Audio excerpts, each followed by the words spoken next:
Hey now everybody, this is Professor Island, and today we're talking about critical perspectives, critical approaches, and today's discussion is on deconstruction. Deconstruction is a critical perspective that essentially focuses on the meaning of words and actually focuses on the varying meaning of the same word. Deconstruction is rooted in a nihilist philosophy that essentially said there is no meaning, and as part of it, what they do is they take simple phrases and words and point out that given the intended context, most people might understand what a work means, but because various words can mean various things, and in fact because a single word can mean various things, there's no strict meaning for everything, and therefore all meaning is rather speculative. To give you an example, the phrase safe at home. Normally people would go with one of two things if somebody used that phrase. One of them would be the idea of feeling secure in one's domicile. I feel safe at my home. The other one for the sports fans might be that the runner is not out once they reach home plate.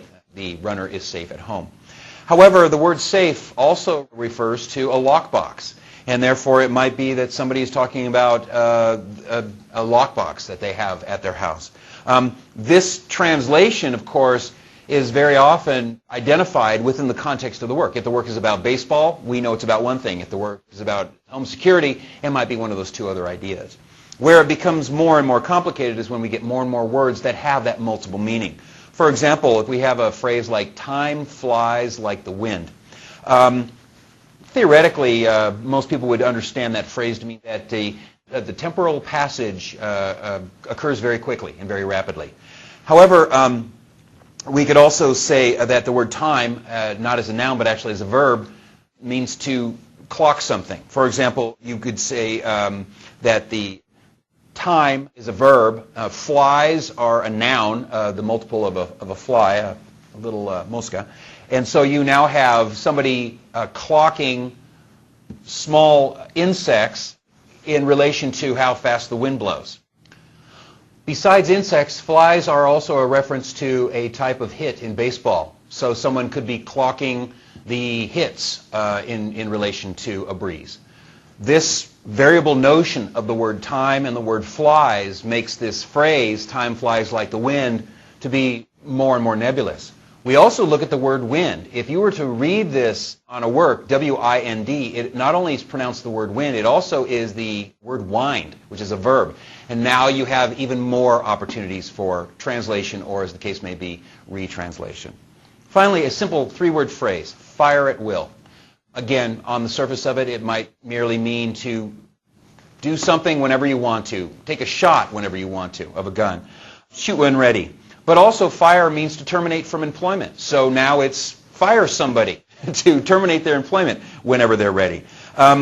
Also, a will is a document, one's last will and testament, and now you're going to shoot your gun at your last will and testament.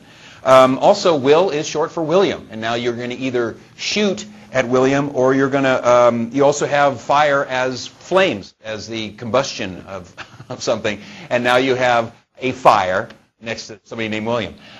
This transmutability of these words, the ability to take a word and to identify it certainly within its original context, but then to take a dictionary and to go through and find various ways to translate that word will create a new meaning. How do you apply it in literature? Well, carefully.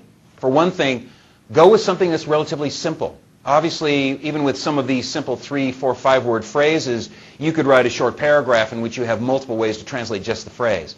I would suggest if you're going to apply this, you're going to apply this to a very short poem. You're going to apply it to a bit of a speech made by somebody. Applying this to a longer work, to a play or to a story would be very worky and would probably not really be worth your time. But the fact that this is done is something you should be aware of.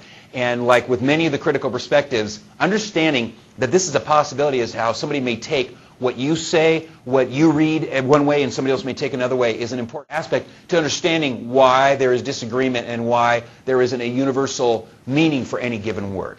Deconstruction is probably the most extreme of any of the translations. It's usually why I teach this one last, but it is certainly one that is used often enough that you should be aware of it and you should understand how it's used even in the most rudimentary way. Stay in touch.